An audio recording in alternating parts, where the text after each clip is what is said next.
This story is about how a criminal can escape punishment for years, even though many factors point to his involvement. A 13-year-old girl disappeared in a small town, and her disappearance was noticed only a day later.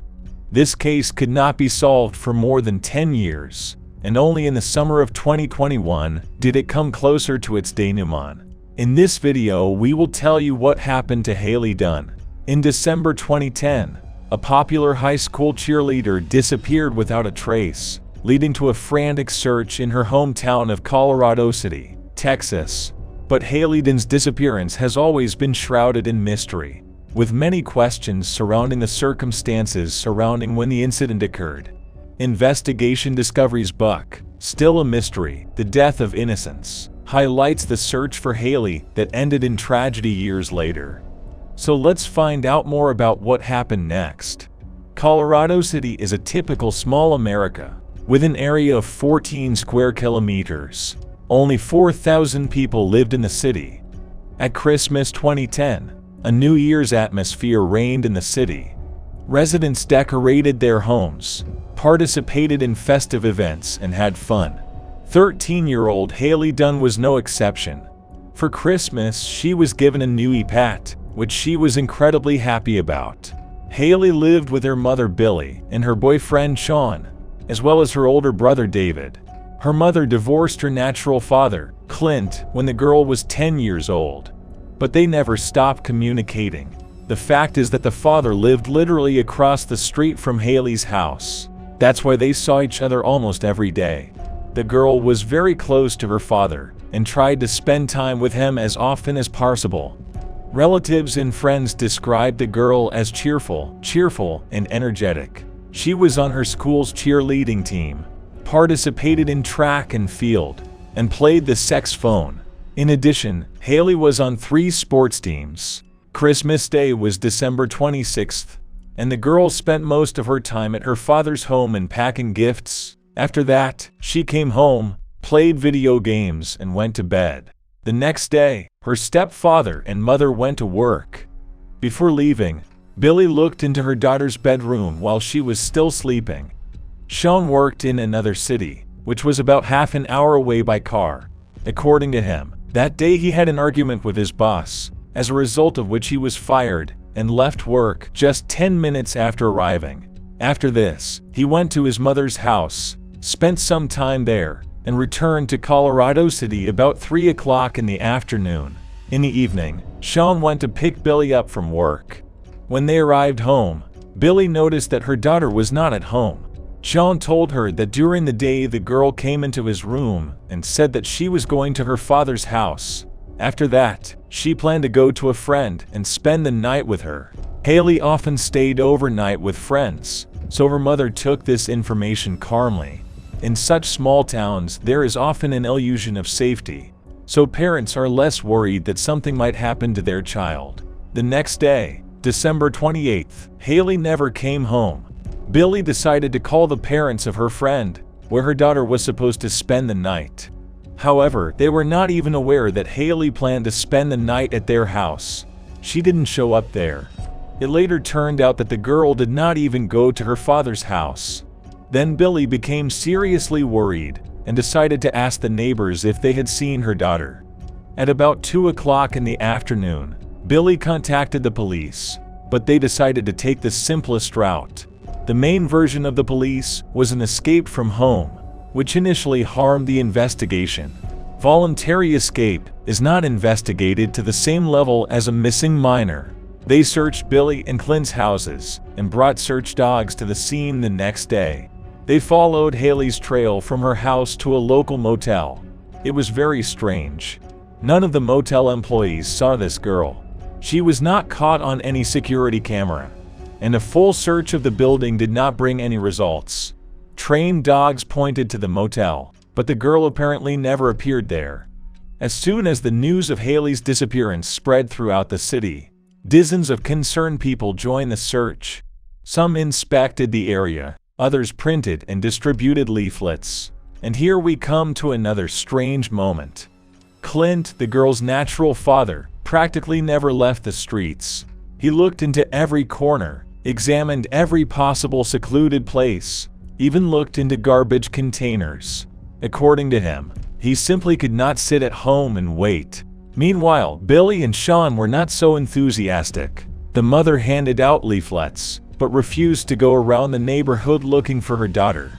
She explained this by saying that the search gave her the impression that they were already looking for her body, and there was no chance of finding the girl alive. As for Sean, he had absolutely no involvement.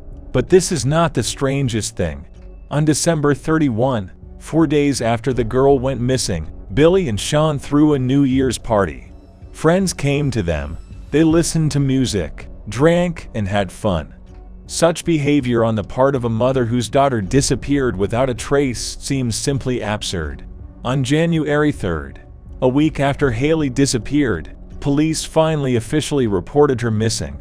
This meant that more serious agencies, such as the FBI and the Texas Rangers, could get involved in the case. And so it happened. Representatives of these services arrived in Colorado City and began their investigation. Volunteers continued to comb the area, and more than 100 billboards were posted throughout Texas and beyond with information about the missing girl. Detectives have completely ruled out the possibility of an escape. Firstly, they could not find any reason why Hayley could decide to take such a step.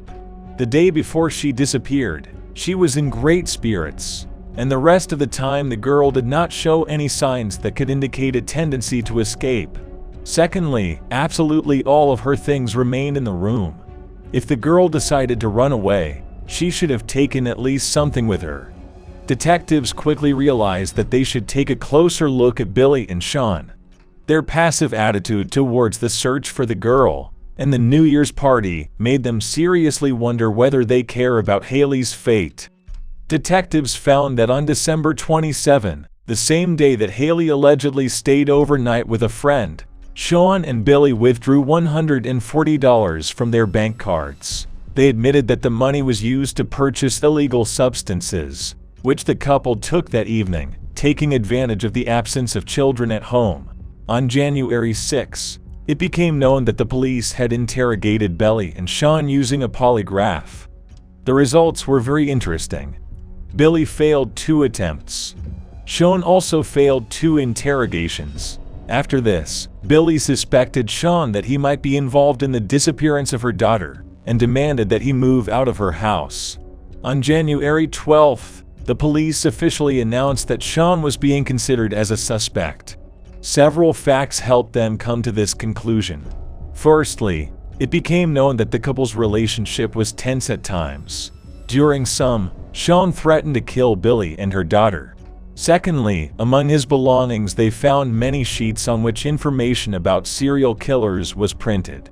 It later turned out that she and Billy were interested in similar topics together. The police then examined the geological data from Sean's phone and found that his story about the day Hayley disappeared did not match reality.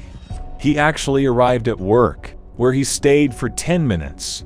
Only after that, Sean did not go to his mother's house, as he had said before, but went back to Colorado City to Billy's house.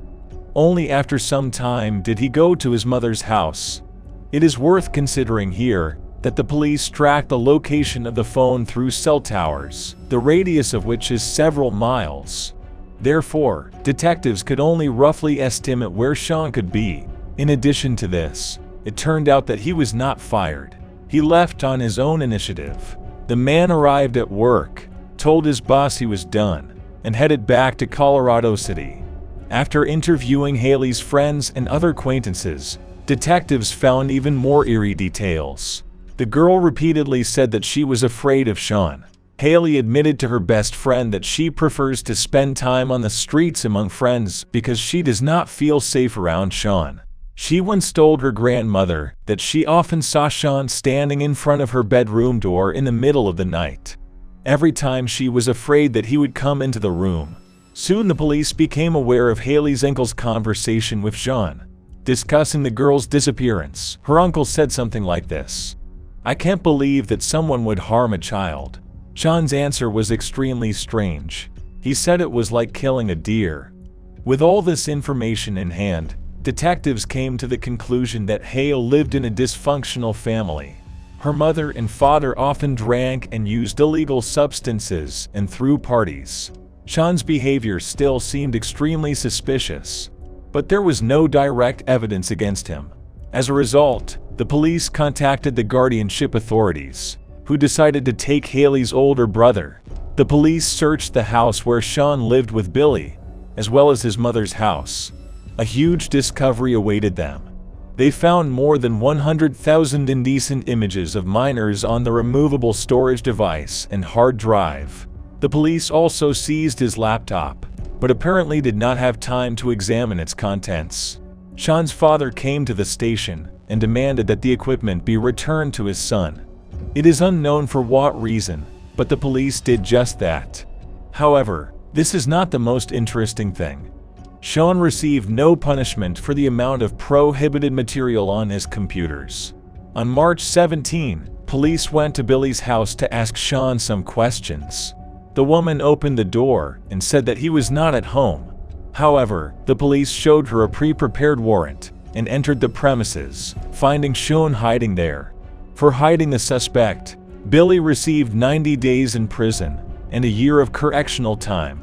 She was booked into the Travis County Correctional Facility. Upon release, she began to live in this area with Sean. However, already in 2012, the couple finally broke up.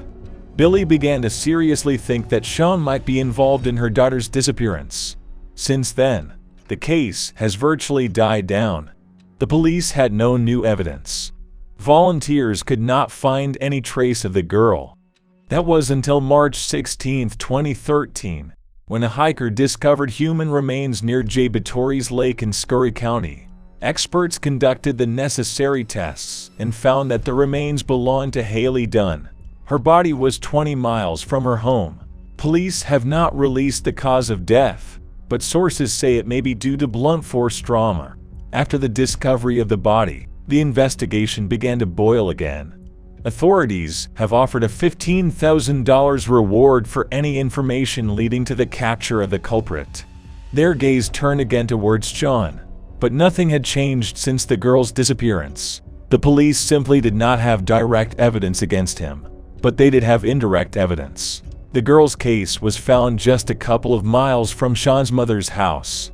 This coincided with the geolocation data of his phone, because they are determined by towers. Considering such a short distance, Sean could easily have left the body in the indicated area, and no one would have known about it. Moreover, he grew up in this area and could easily figure out where it was best to hide the body. But investigators were unable to find any other leads, and the case went cold again for many years. Despite this, the girl's family had to wait 4 years to bury her remains. A memorial service was held in January 2017. In 2018, Hayley's father Clint said he believed Sean and Billy were guilty. According to his version, the mother either helped hide the truth or was directly involved in the murder. In the same year, he began giving many interviews and tried to actively publicize this case. The man said that in the first years of the investigation, he tried not to pester the police with constant questions, but his patience ran out. Detectives did little to no investigation, and his last hope was the widespread dissemination of information, attempts to bring the perpetrators to justice. And it really paid off. In 2019, an unknown person wrote to Clint and said that in 2011 he found several things that could belong to Hayley. At that time, this man was in high school and had not heard about the girl's disappearance, so it did not even occur to him to report his discovery to the police. However, information about these items has not yet been disclosed. Police have not disclosed what these items are. Clint only mentioned that they were found in an area that had been combed repeatedly by volunteers and police. After some time, new information appeared. Private Detective Erica Moore, who was working on Hayley's case and kept in touch with Clint, presented some very creepy information related to Sean. In October 2019, she began receiving messages from various women in Texas. They all said that they were being harassed on the internet in an aggressive manner by a certain man registered under the name Casey. He not only pestered them with obscene messages, but also sent his explicit photos and videos. Given that Sean had the same middle name, Erica asked the women to send her photos and videos that the man sent to the girls. Her theory was confirmed. It really was Sean. She persuaded one woman to go to the police station and file a report against Shauna, but they refused to initiate a case, and they even accused women of falsifying the facts. Erica's plan was simple. She was sure that Sean was involved in Hayley's death, given that the police could not arrest him for this. The story of stalking women on the internet could put a potentially dangerous criminal behind bars for at least some time. But this plan didn't work. Things went quiet again until something truly unexpected happened in May 2021. Erica and Clint were called to the DA's office for an urgent conversation. There, the long-awaited announcement awaited them. Hayley's killer will be arrested in June. Of course, this information was not disclosed after the meeting. It was kept secret until June 14, 2021, when, after 10 years of waiting, the arrest finally happened. The police took Sean into custody and charged him with Hayley's murder. He is currently in jail awaiting trial. However, police LL have not disclosed what new evidence led them to make this arrest. Apparently, this information is being kept secret until the trial. What we do know now is that, shortly before his arrest, the police received permission to take a sample of Sean's DNA. Perhaps there is some connection here with Hayley's things that were found back in 2011. Upon learning of the arrest of her ex-boyfriend, Billy made very strange statements. She said that she was almost surprised that Sean was involved in the murder, and added that until the last she wanted to believe in his innocence. She also thanked God that this man would now be punished for what he had done. But why did Billy actively interfere during the early investigation to protect Sean? The start date for the trial should be announced soon. At the moment, it is difficult to say whether a conviction will be achieved. This will depend solely on the significance of the evidence that the police are currently hiding. In any case, Sean remained free for more than 10 years, although everything pointed to his involvement in the murder. Hayley's complaints to friends and relatives, prohibited materials with children, constant lies during interrogations. The man looked suspicious from all sides. As for Billy, she initially showed no desire to seek justice for her daughter. Clint, unlike her, did his best and achieved his goal. Erica Moore hinted in an interview that the case would not have been solved without his active participation. She didn't give any details, but here we can again remember the story about Hayley's found things. All indications now are that Sean may indeed get a conviction. And in Texas, that will only mean one thing: guaranteed death penalty for what he did to a child. It's a shame that this won't help Hayley Dun live a long, happy life.